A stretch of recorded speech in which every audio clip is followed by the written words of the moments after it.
오늘 보실 말씀은 신약성경 79면에 마가복음 14장 1절부터 11절 말씀까지를 제가 한 절 읽고 여러분들 한 절 읽고 교독합니다. 이틀이 지나면 유월절과 무교절이라 대제사장들과 서기관들이 예수를 흉계로 잡아 죽일 방도를 구하며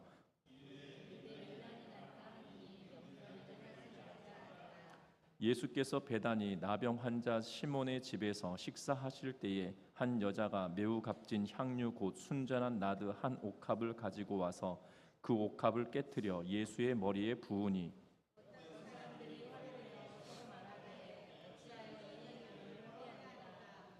이 향유를 300데나리온 이상에 팔아 가난한 자들에게 줄 수 있었겠도다 하며 그 여자를 책망하는지라.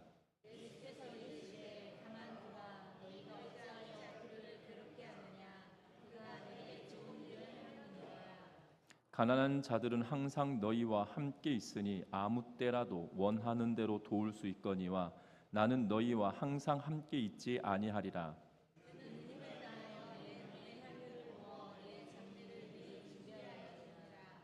내가 진실로 너희에게 이르노니 온 천하에 어디서든지 복음이 전파되는 곳에는 이 여자가 행한 일도 말하여 그를 기억하리라 하시니라.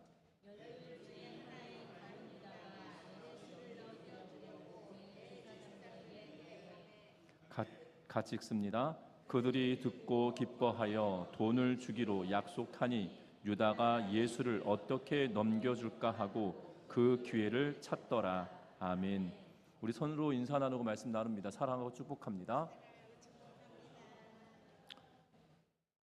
그레이스 켈리라고 하는 미국의 유명한 여배우가 있습니다. 사실 저는 이 그레이스 켈리라고 하는 여배우가 누군지는 잘 모르는데요. 아마 우리 권사님들, 집사님들은 아마 아시지 않겠나 싶습니다. 왜냐하면 굉장히 이 흑백 사진으로 굉장히 유명한 인물이었기도 하고 세기의 이 이슈가 되었던 결혼의 주인공이기도 합니다. 특별히 이 그레이스 켈리라고 하는 이 여배우는 모나코 왕국의 왕자였던 레니의 3세와 영화 같은 사랑으로 세상을 떠들썩하게 했던 배우이고, 그리고 당대 할리우드 최고의 여배우로 전성기를 누리던 그녀가 잡지 사진을 찍으러 모나코 왕국에 갔다가 운명적인 사랑을 만나고 그와 결혼하게 됩니다. 특별히 1956년에 있던 그들의 결혼식은 20세기 최고의 볼거리였다라고 여길 만큼 성대한 결혼식이었다라고 합니다.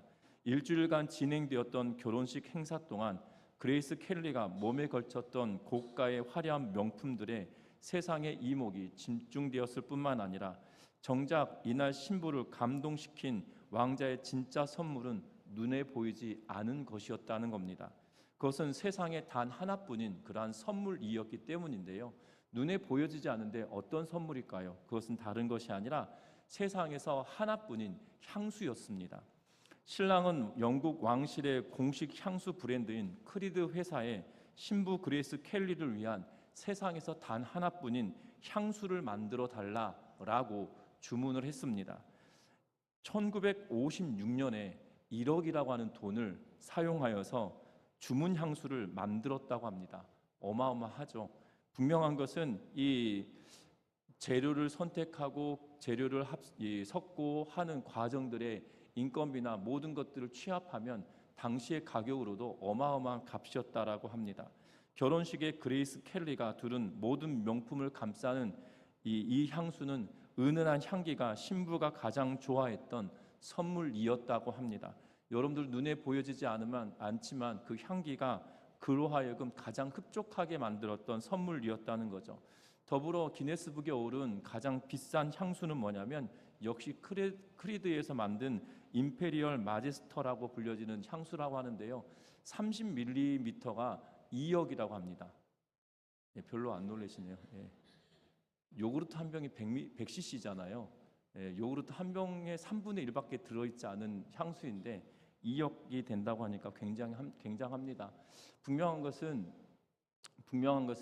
이 향수를 준비하고 향기를 준비한다는 것이 대단한 것이죠. 이것이 단순히 지금 우리도 놀래겠지만 이 오늘 성경에 등장하고 있는 나드를 깨뜨렸던 이 여인에 대한 이야기를 들어보면 당시 우리가 이렇게 놀랄 만한 일이 그 당시에도 있었다라는 사실입니다. 특별히 마가복음 14장에 펼쳐져 있는 이 사랑의 기록은 어찌 보면 사랑에 대한 이야기이기도 하지만 때로는 배반에 관한 이야기도 동시에 기록되어져 있는 그러한 말씀이기도 합니다. 분명한 것은 저와 여러분들이 이 본문을 읽어내면서 오늘 말씀의 제목처럼 예수 그리스도는 사랑의 대상인가 아니면 예수 그리스도는 흥정의 대상인가라는 질문에 답을 해보면서 나는 예수 그리스도를 사랑의 대상으로 삼고 있는지 아니면 예수 그리스도를 흥정의 대상으로 삼고 있는 자리에 있는지 한번 살펴보면서 저와 여러분들이 예수 그리스도를 사랑의 대상으로 여기고 믿음으로 나아가는 우리 모두의 삶이 되시기를 주의 이름으로 부탁드립니다. 먼저 오늘 성경 1절과 2절 말씀을 같이 한번 읽어봅니다. 같이 읽습니다. 이틀이 지나면 유월절과 무교절이라 대제사장들과 서기관들이 예수를 흉계로 잡아 죽일 방도를 구하며 이르되 밀란이 날까 하노니 명절에는 하지 말자 하더라. 아멘. 종교 지도자들은 미담으로 가득 찬 예수님의 행적에서 죽일 명분을 찾기 위하여 혈안이 되어 있던 인물들입니다. 특별히 유월절부터 시작하여서 무교절에 이르기까지 유월절과 무교절은 하나에 이어져 있는 절기입니다. 특별히 1월 14일에 유월절을 지키고 그 다음 날부터 무교절이 7일 동안 지켜지는 절기여서 때로는 이 절기를 두고 유월절이다, 때로는 무교절이다, 때로는 유월절, 무교절을 합쳐서 따로 분류해서 쓰기도 하고 또한 하나로 묶어서 유월절이다, 무교절이다 이렇게 표현하기도 하는데요. 마가는 오늘 이 유월절 절기와 무교절 절기를 따로 분류하면서 유월절을 지키고 무교절을 지키는 그러한 행사인 것을 이야기하고 있는 것을 보게 됩니다. 이때 대제사장들과 서기관들, 다시 말하면 당시 종교 지도자들이 모여서 회의를 하고 있는 그러한 모습을 기록해 놓고 있는 것을 보게 되죠. 유월절은 1월 14일 낮에 유월절 양을 잡아서 시작되고 15일 저녁 유월절 식사로 말미암아 끝이어지게 되는 것을 봅니다. 유월절의 종료와 더불어 15일부터 시작하여서 7일간 무교절 절기를 지켜가게 되어지는데요. 이 절기는 유대인들에게 있어서만큼은 굉장히 중요한 의미를 가지고 있는 것을 보게 됩니다. 유월절이 왜 생겨났습니까? 유월절은 이스라엘 백성들을 하나님께서 출애굽시키실 때에 하나님께서 마지막 재앙으로 애굽에 내린 재앙이 첫 번째 아들들 장자들의 죽음이었습니다. 장자들의 죽음인데 어린 양을 잡아 그 피를 문설주와 임방에 바르면 그 피를 보고 죽음의 사자가 넘어갔다는 의미로 유월이다라는 표현을 쓰고 있는 것을 보게 되죠. 그래서 죽음을 면하게 된 사건이 바로 유월절 절기의 시작입니다. 그래서 그들이 유월절 절기 동안에는 출애굽을 하기 전 어린 양을 잡고 피를 바르는데 그것을 삶아 먹는 것이 아니라 불에 구워 먹게 만들고 뿐만 아니라 긴 여행을 해야 하기 때문에 누룩 없는 빵, 다시 말하면 부풀지 않도록 이 빵을 만들어서 가지고 가게 하고 있는 것을 보게 되죠. 뿐만 아니라 쓴 나물을 먹게 하고 있는 것을 보게 됩니다. 그래서 구운 고기를 먹고 무교병을 먹고 쓴 나물 먹는 절기, 그래서 무교병을 먹었다라고 해서 무교절이라고 표현을 쓰는데요. 그 7일 동안은 무교병, 다시 말하면 우리가 이스트라고 불려지는 부풀게 하는 그러한 이 효모를 넣지 않고 빵을 굽게 하는 것이어서 어찌 보면 시간이 지나면 딱딱하고 부패가 되지 않는 시간을 더 늘리게 하는 그러한 역할을 하는 그러한 이 떡을 만들고 있는 것을 보게 됩니다. 그래서 유월절 어린 양을 잡았다라는 의미로 그것을 구워 먹게 하고 그리고 누룩 없는 떡을 먹고 그리고 이스라엘 백성들이 고난의 시간을 보냈기 때문에 쓴 나물을 먹으며 그들의 고난을 다시 한번 돌이키는, 그래서 하나님의 언약 백성인 것을 깨닫게 만드는 정체성을 가진 그러한 시간이 바로 이 유월절과 무교절 절기를 지켜가는 것입니다. 그래서 언약 백성이다라는 의미로 지금 유월절, 무교절을 한꺼번에 마가는 기록해 놓고 있는 것을 보게 되죠. 우리 일반적으로 무교절이다라고 해도 되고 유월절이다라고 해도 되고 그러면 유대인들은 이미 다 알 것입니다. 그런데 마가는 유독 유월절, 무교절이라고 하며 강조하고 있는 것처럼 보여지고 있다는 거예요. 여러분들 언약 백성 되었다라는 것은 하나님의 약속의 말씀을 기대하고 고대하며 살아간다는 의미를 담고 있어요. 그러면 구약의 선지자들이 끊임없이 말씀하였습니다. 말라기까지 통하여서 이사야 선지자도, 예레미야 선지자도, 다니엘 선지자도, 에스겔 선지자도 각각 예수 그리스도, 다시 말하면 메시아가 이 땅에 올 것에 대하여 이야기하고, 심지어 말라기에서는 엘리야가 온다라고 구체적으로 이야기하고 있는 것을 보게 되죠. 뿐만 아니라 그 엘리야는 메시아를 대변하는, 때로는 엘리야가 이 세례 요한을 대변하는 것처럼 비춰질 만큼 해석되는 그러한 부분들이 있지만, 분명한 것은 선지자들의 입을 통하여, 선지자들의 글을 통하여 메시아가 이 땅에 올 것에 대하여 약속해주고 있었다라는 사실이에요. 그런데 여러분, 언약 백성 되고 언약 백성 된 자들의 정체성을 알려주고 가르치고 말씀으로 양육해야 될 책임을 가진 종교 지도자들이 유월절 절기에 맞추어서, 그들의 유월절 절기 때문에 유월절 절기가 이틀이 지나면 유월절 절기가 되니 지금 뭐 하겠다고 하냐면 예수를 잡아 죽일 방도를 찾고 있고, 절기를 앞두고 있으니 조금 미뤄두자, 왜냐하면 밀란이 일어날까 두렵다라고 하며 말하고 있는 그러한 모습을 보게 되죠. 참으로 어처구니 없는 상황입니다. 왜냐하면 언약 백성 된 자들이 언약으로 오신 메시아 되신 예수 그리스도를 죽일 방책을 찾고 있다는 거예요. 어이없지 않습니까? 지금 메시아를 기다려야 될 그들이 메시아가 왔는데, 메시아를 기다릴 언약 백성이 메시아를 기다리고 고대하며 메시아를 메시아답게 맞아들이는 것이 아니라 그를 죽여야겠다라는 생각을 하고 방책을 마련하고 있다라는 거예요.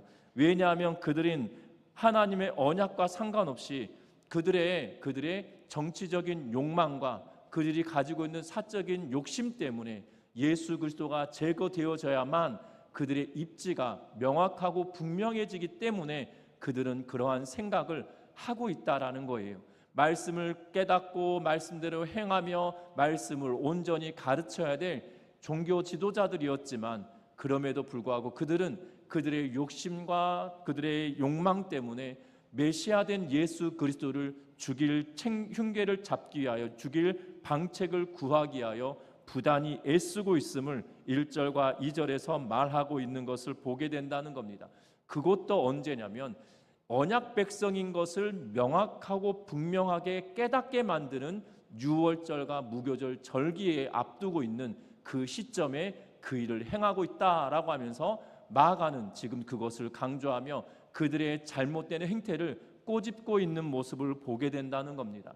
저와 여러분들이 신앙생활해 가는 여정에도 마찬가지 아니겠나 싶습니다. 우리가 성전의 권력자들이 예수를 죽일 방도를 구체적으로 찾기 위하여 혈안이 되어졌다가 결국 명절 절기에 사람들이 흥분하고 밀란이 일어나면 도리어 우리가 어려움을 당할 수 있겠구나라고 하며 도리어 명절에는 그 일들을 하지 말자라고 하며 언약 백성 된 자들이 언약으로 말미암아 이 땅에 오신 예수 그리스도를 죽이기 위하여 애쓰다가 절기를 위하여 미루자라고 하는 그러한 흥정의 모습으로 나아가고 있는 것을 보게 된다는 거죠. 중요한 것은 하나님의 뜻을 받들고 하나님의 말씀을 수종 들어야 될 이들이 그 일들을 감당하지 못하고 살아가고 있다라는 거고, 도리어 그들의 욕심 때문에 예수 그리스도를 어떻게 할까 궁리하고 있는 모습으로 비춰지고 있다라는 겁니다. 저와 여러분들이 기억할 것은, 그러면 나는 종교 지도자가 아니니까 그건 목사님만 해당되겠구나 라고 생각하면 큰 오산입니다. 왜냐하면 베드로는 우리에게 뭐라고 말씀하냐면 성도들에게 거룩한 나라요 왕같은 제사장이다 라고 우리에게 말씀하고 있는 것을 보게 되죠. 왜 저와 여러분들이 한 명 한 명이 왕같은 제사장이고 거룩한 나라라고 말씀하고 계실까요?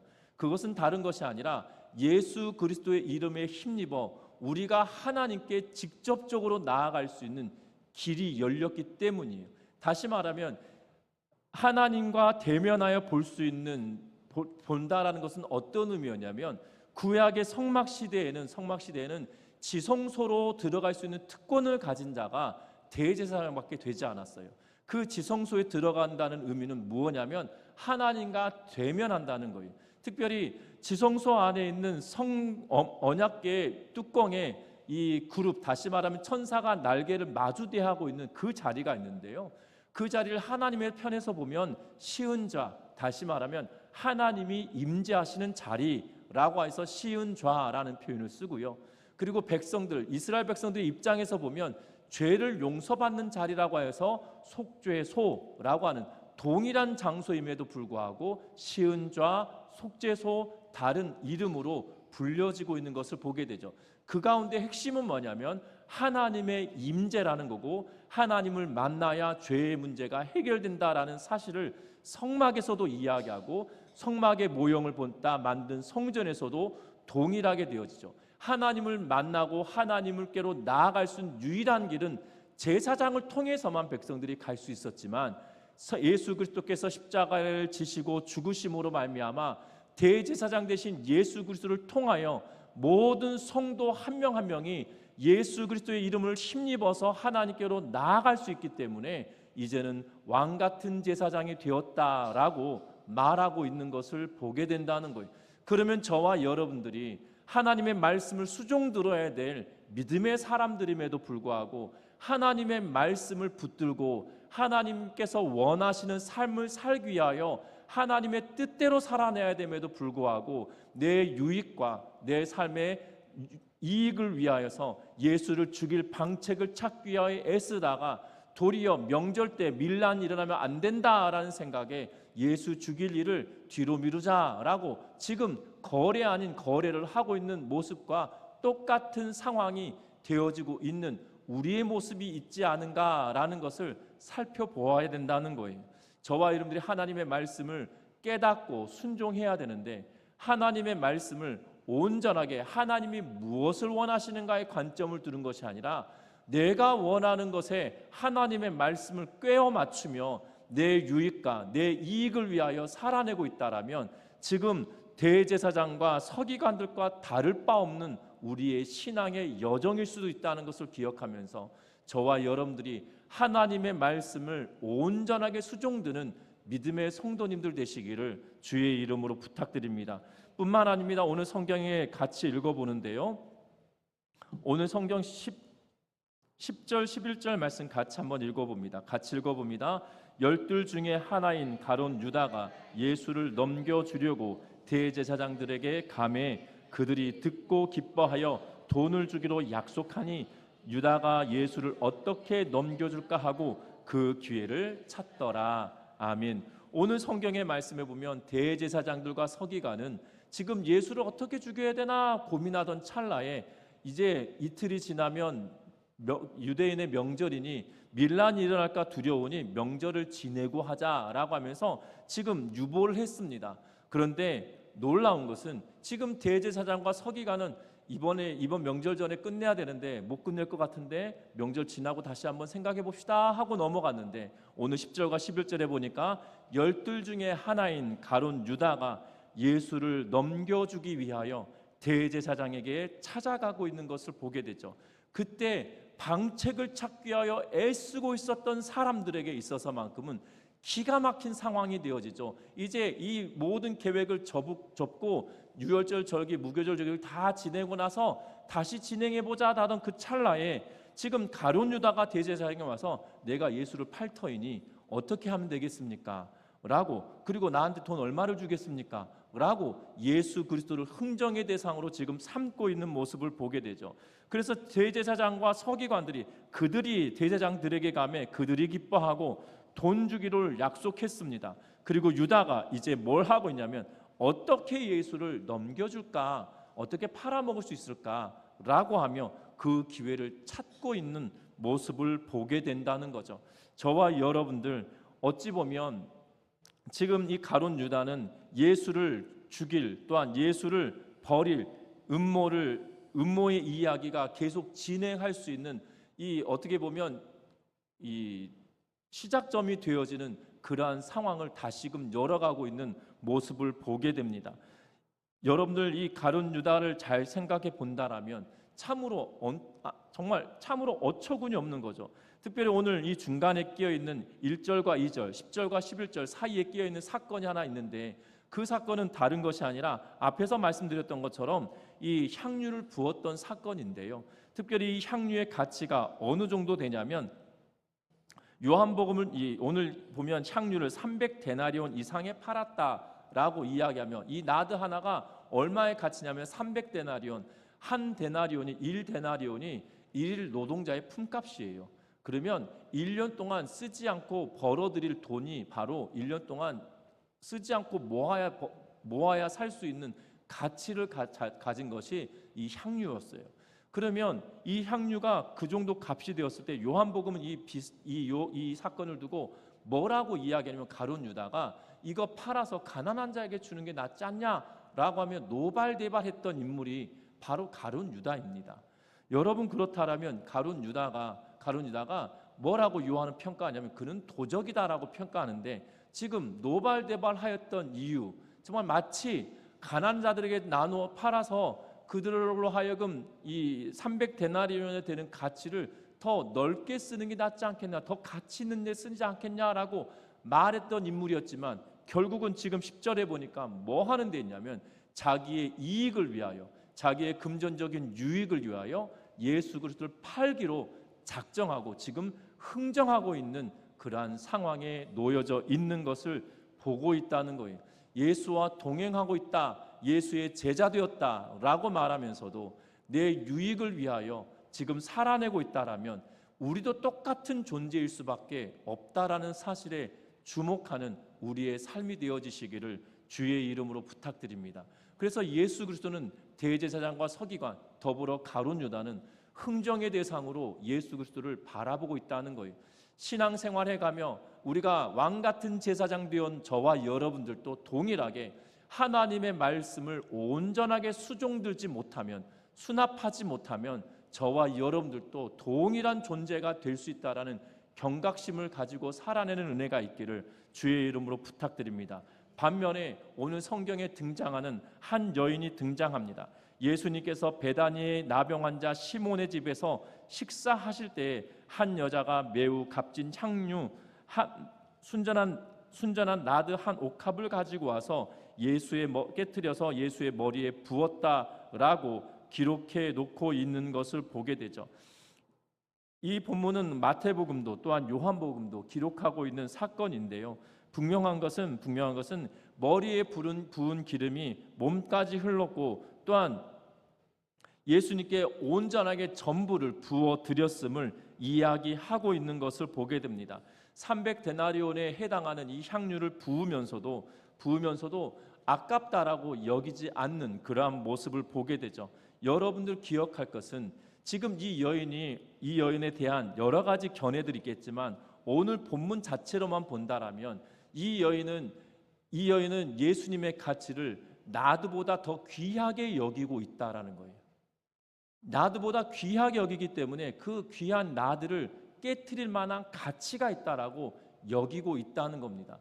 여러분들 그렇지 않겠습니까? 여러분들 1년 동안 벌어들일 수 있는 비용을 내가 지불하는데 내가 아깝지 않게 쓸 수 있다라고 여길 때는 언제인가요? 그것을 쓰더라도 아깝지 않다고 여길 만한 가치가 있는 대상에게 그것을 쓰는 거 아니겠습니까? 그런데 이것을 쓸 때 아깝다라고 여기면 절대 쓰지 않거든요. 그렇지 않나요? 저만 그러나요? 예. 이게 어떤 물건을 사더라도 10번, 20번 더 고민해 보는 것 같아요. 왜냐하면 이걸 내가 샀을 때 무슨 유익이 있고 내가 이걸 사고 말고에 따라 어떤 저게 있을까 고민을 해 보는 거죠. 그러니까 이걸 쓰고 그만큼의 가치가 있냐, 그리고 이걸 쓰고 그만큼의 나가 유익이 있냐, 그리고 그 유익이 얼만큼 갈 거냐, 여러 가지 고민을 하죠. 그런데 고민은 안 할 때가 언제냐면 그 가치가 충분하게 있으면 고민 안 하고 그냥 바로 삽니다. 근데 그냥 바로 사지 않고 고민할 때는 뭐냐면 이게 그만큼 가치가 있나 싶을 때예요. 지금 그런데 이 여인은 어떠냐면 이 고민하지 않아요.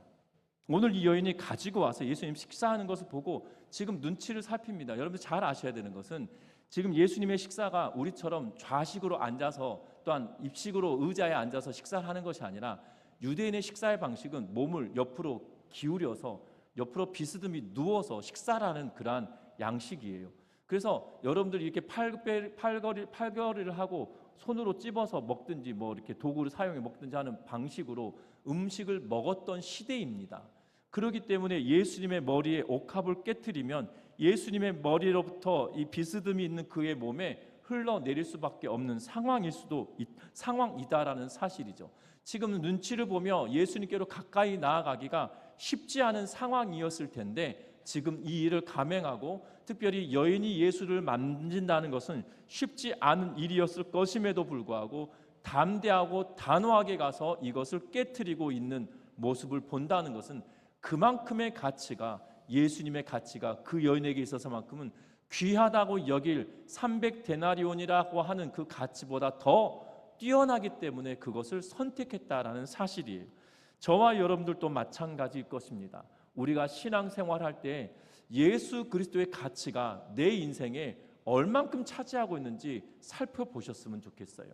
분명한 것은 예수 그리스도가 내 삶에 어떠한 가치를 가지고 있어서 내가 언제나 예수님은 영순위가 아니라 3순위, 5순위, 6순위가 되고 있는 삶은 아닌지, 내 인생의 1순위가 되어야 될 것임에도 불구하고 항상 순위에서 밀려서 내가 하나님께 예배하기, 하나님께 예물 드리기, 하나님께 헌신하기, 이 순서가 1순위가 아니라 2순위, 3순위, 4순위, 어쩌면 10순위까지 밀려날 만큼 예수님의 가치가 내 인생에 어느 자리를 차지하고 있는지 봐야 된다는 거예요.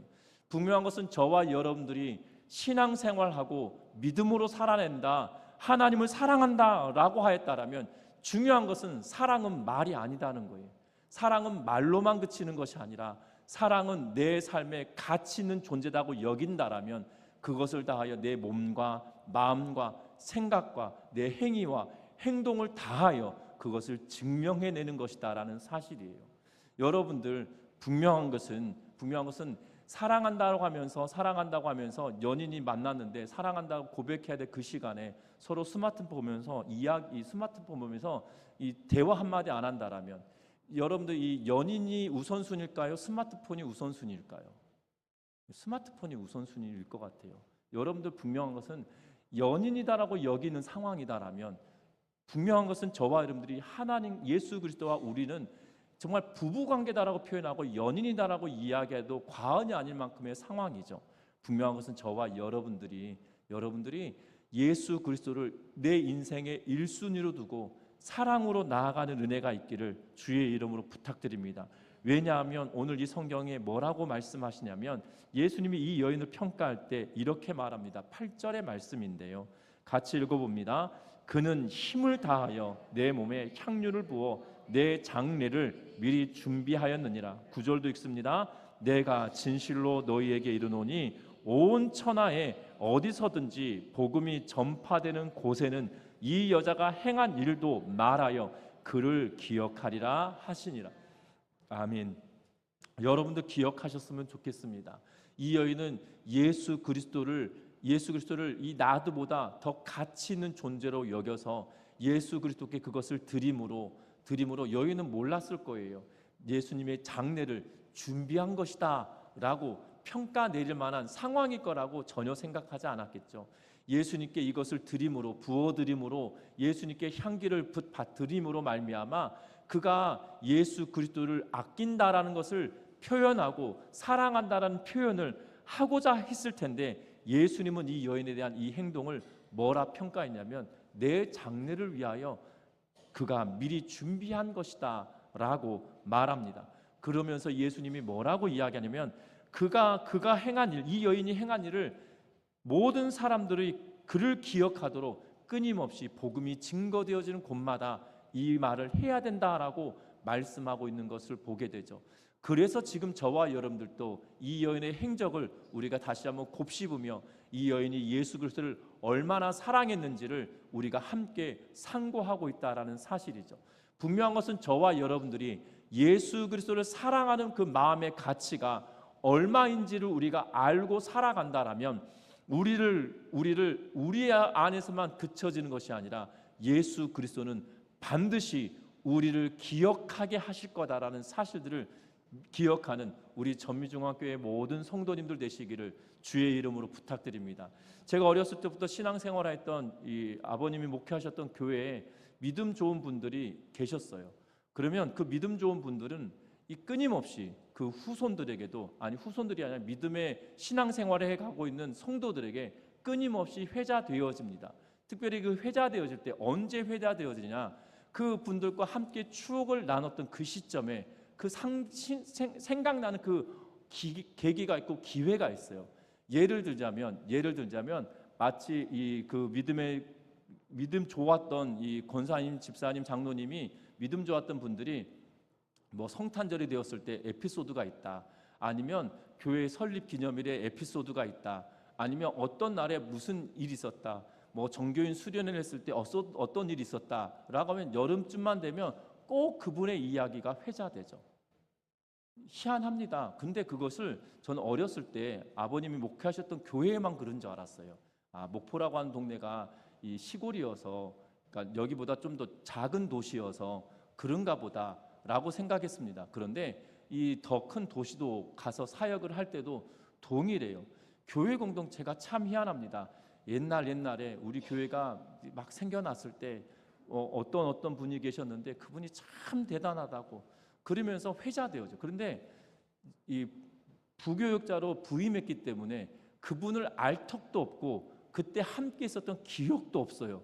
그런데 마치 귀에 딱지가 않도록 그 사역하는 1년에 몇 번씩 그분의 이야기를 듣게 되는 것을 보게 되죠. 그러면 떠날 때쯤 되면 마치 그분이 저하고 같이 제가 사역할 때 함께 있었던 분인 것처럼 여겨져요. 그래서 이야기할 때 그랬다면서요, 그러니까 막 그래서 취임새를 넣으면서 이야기를 듣게 되어지죠.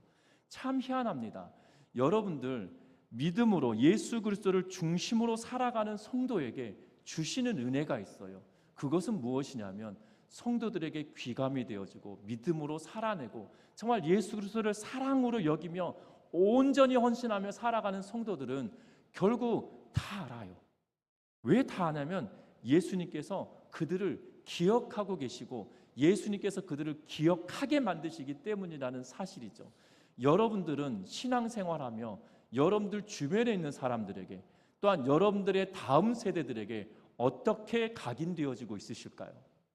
여러분들 다음 세대들에게 여러분들 어떻게 인정을 받고 살아가고 계실까요? 여러분들 기억할 것은 정말 예수 그리스도를 내 삶의 가장 우선순위로 둠으로 말미암아 내 삶에 예수님밖에 없습니다라는 신앙의 고백이 그냥 고백으로만 그쳐지는 것이 아니라 삶의 모습으로 드러나짐으로 말미암아 예수 그리스도로 인한 믿음의 삶과 신앙의 고백이 헛된 것이 아니라 기억되어지는 신앙의 삶을 살아가는 우리 전미중앙교회 모든 성도님들 되시기를 주의 이름으로 부탁드립니다. 그래서 우리가 이 땅에 다 떠났더라도 이곳에 남아있는 우리의 다음 세대들이 우리의 교회에 누구누구가 있었는데 그분이 참 믿음이 좋았다고, 정말 세상에 어떤 누구보다 믿음이 참 좋았다고, 그 예수님을 얼마나 사랑했는지, 얼마나 대단한 사랑을 우리에게 보여주었는지 정말 절절했었다라는 고백이 되어지고 회자가 되어지는 믿음의 고백과 사랑의 고백의 삶을 살아가는, 그래서 예수 그리스도를 흥정의 대상이 아니라 내 사랑의 고백의 대상으로 살아내는 우리 전미중앙교회 모든 성도님들 되시기를 주의 이름으로 부탁드립니다. 말씀을 맺으려고 합니다. 어떻게 보면 예수님이 우리를 향한 사랑은 모두에게 동일해요. 왜 우리를 향하신 사랑이 모두에게 동일하냐면 가치 없고 그리고 능력 없음에도 불구하고 예수 그리스도가 나를 위해 십자가를 지셨잖아요. 그래서 우리 모두 한 명 한 명에게는 다 동일한 사랑을 우리에게 베풀어 주셨어요. 그래서 출발점이 똑같은데요. 그러니까 사랑을, 예수님께 받은 사랑은 다 똑같이 받았습니다. 양영승 목사라고 해서 저한테 예수님의 사랑을 100배 더 준 것이 아니라 예수님이 저한테 그 핏값 하나를 동일하게 주셨어요. 여러분들에게 각각 한 명 한 명에게도 동일하게 예수 그리스도의 핏값만큼 주셨어요. 그래서 저와 여러분들의 출발점은 똑같거든요. 그런데 출발점을 똑같은데 신앙생활에 가는 여정들을 보면 어떤 사람은 좌로 치우쳐서 가기도 하고, 어떤 분은 우로 치우쳐서 가기도 하고, 어떤 분은 뒤돌아서서 가기도 하고 하는 것을 보게 되죠.